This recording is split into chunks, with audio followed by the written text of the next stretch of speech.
క్యాన్సర్ని డయాగ్నోస్ చేసే ట్రీట్మెంట్స్లో కనుక మనం ఆ స్టేజ్ బట్టి మనం చూసుకున్నట్లయితే, సో ఇప్పుడు మనము పెట్ ఎంఆర్ఐ గురించి తెలుసుకోబోతున్నాము. మరి ఈ పెట్ ఎంఆర్ఐ స్కాన్ ఎలా ఉండబోతుంది, మరి దీని గురించి మనకి డీటెయిల్గా తెలియజేయడానికి మనతో పాటు ఉన్నారు ప్రముఖ surgical oncologist doctor Mohan Vamshi గారు. సిటీ స్కాన్ గురించి తెలుసుకున్నాము. అయితే PET CT scan, PET MRI ఈ రెండింటికి డిఫరెన్స్ ఏంటంటారు అసలు?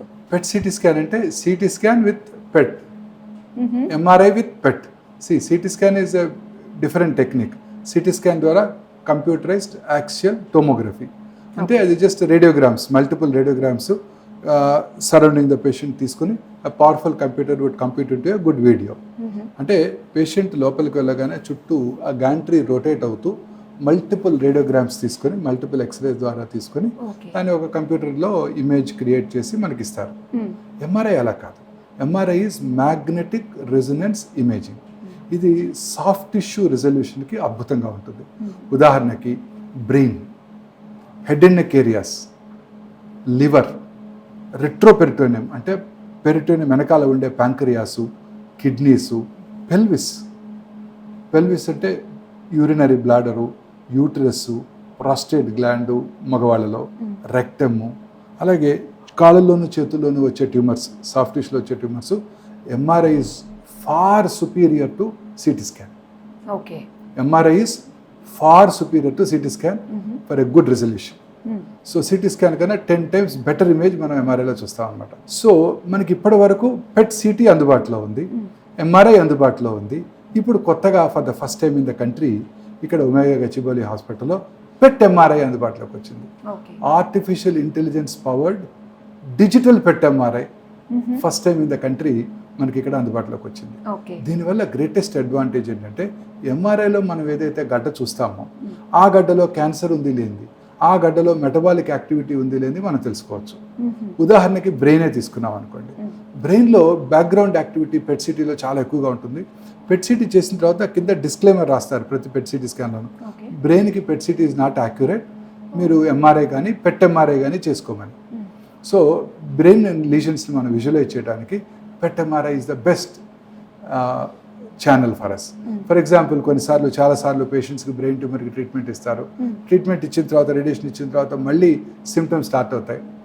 అప్పుడు క్యాన్సర్ తిరగబెట్టిందా లేకపోతే ట్యూమర్ రేడియేషన్ వల్ల నెక్రోస్ అయిందా, కరెక్ట్గా ఏమిటి అని తెలుసుకోవాలంటే పెట్ ఎంఆర్ఐ తప్పనిసరి. ఈ పెట్ ఎంఆర్ఐ ద్వారా అక్కడ ట్యూమర్ ఉందా, ట్యూమర్లో వయబుల్ పార్ట్, పెట్ సిటీ పెట్ ఎంఆర్లో మోస్ట్ ఇంపార్టెంట్ థింగ్ ఏంటి madam, metabolic activity of the tumour తెలుస్తుంది. ట్యూమర్ మెటబాలికల్లీ యాక్టివ్గా ఉంటే క్యాన్సర్ వయబుల్గా ఉందని అర్థం. అంటే ఆ ట్యూమర్లో క్యాన్సర్ ఉన్నది అని అర్థం, ఆ గడ్డలో క్యాన్సర్ ఉన్నది అని అర్థం. So PET MRI is the best tool, especially post surgery, post radiation brain ట్యూమర్స్లో ఎవాల్యుయేట్ చేయాలంటే పెట్ ఎంఆర్ఐ ఒక్కటే మార్గం. పెట్ ఎంఆర్ఐ కాకుండా మరి ఏ ఇతర టెక్నాలజీ ద్వారా మనము ఆ బ్రెయిన్లో ఉన్న ట్యూమర్ యాక్టివ్గా ఉందా, రేడియేషన్ నెక్రోసిస్ చెప్పలేమన్నమాట. So PET MRI is a very useful tool. అలాగే హెడ్ అండ్ నెక్ ఏరియాస్లో టంగ్ క్యాన్సరు ఎంతవరకు పాకింది టంగులో, సర్జరీ చేసే ముందు పేషెంట్ అడుగుతారు, నేను ఎంత టంగ్ తీసేయాల్సి ఉంటుంది, నాకు మాట స్పష్టంగా వస్తుందా, నేను తినగలుగుతానా అడుగుతారు కదా. ఆ క్వశ్చన్స్ ఆన్సర్ చేయాలంటే డిజిటల్ పెట్ ఎంఆర్ఐ తప్పనిసరి. అలాగే ఓరల్ క్యాన్సర్స్, బోన్ ఇన్వాల్వ్ అవుతుంది, ఈ జా బోన్ అంటారు, దవడ బోన్, ఈ బోన్ ఇన్వాల్వ్ అయిందా, ఆపరేషన్ చేసేటప్పుడు నాకు బోన్ తీసేస్తారా, బోన్ ఎలా రీకన్స్ట్రక్ట్ చేస్తారు, పార్ట్ ఆఫ్ ద బోన్ తీస్తారా, మార్జినల్ మ్యాండిబులెక్టమీ అంటారు, ఇవన్నీ కూడా మనం పెట్ ఎంఆర్ఐ ద్వారానే తెలుసుకోవచ్చు. So extent of the tumour in the bones, in the head and neck area, నెక్లో ఉండే ట్యూమర్స్, థైరాయిడ్ గ్లాండ్ ట్యూమర్స్, కరెక్ట్గా ట్యూమర్ పక్కన ఉన్న నరువుకు అతుక్కొని ఉందా, ఇవన్నీ కూడా మనం పెట్ ఎంఆర్ఐ ద్వారా తెలుసుకోవచ్చు. అలాగే liver cancers are very common, especially hepatitis B ఉన్న వ్యక్తుల్లో లివర్ క్యాన్సర్ చాలా కామన్గా చూస్తుంటాం.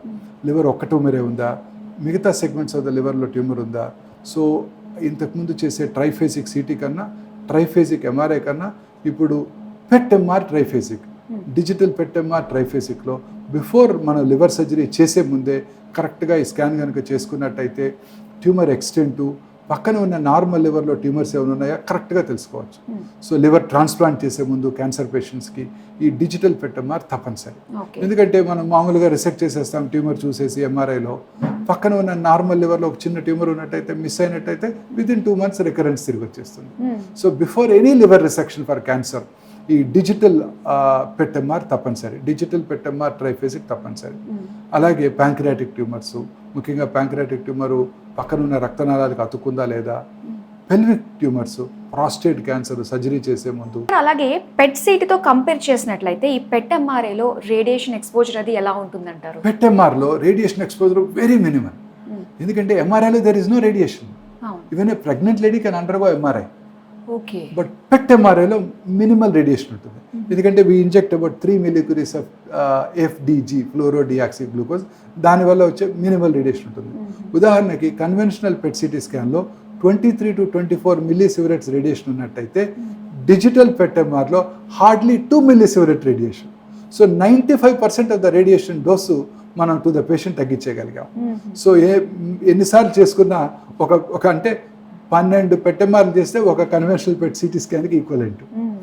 సో ఎస్పెషల్లీ యంగ్స్టర్స్లోను, పీడియాట్రిక్ పేషెంట్స్లోను ఫ్రీక్వెంట్గా మనం స్కానింగ్ చేసుకునే patients, like for example lymphoma patients, అలాగే కొన్నిసార్లు కొన్ని ట్యూమర్స్ FDGని పెద్దగా టేకప్ చేయవు. అలాంటి ట్యూమర్స్కి, లివర్ క్యాన్సర్స్కి, లింఫోమాస్కి digital PET MR is far superior to PET CT. Doctor గారు, మనకి 3 నిమిషాల్లో PET CT అయిపోతుంది. మరి MRIకి PET MRIకి వచ్చేసరికి ఎంత టైం తీసుకుంటుంది ప్రాసెస్? కన్వెన్షనల్ PET CT స్కాన్లో 15 నిమిషాలు పడుతుందండి. డిజిటల్ PET CTలో 3 నిమిషాల్లో అయిపోతుంది. డిజిటల్ PET MRలో MR would take little time. Digital PET MR whole బాడీకి it just takes 18 minutes. And radiation exposure is only 2 millisieverts. So very less. But only thing is PET MRలో gantry చిన్నదిగా ఉండటంతో పేషెంట్కి కొంచెం క్లాస్ట్రోఫోబియా ఉన్నవాడికి కొంచెం ఇబ్బందిగా ఉంటుంది.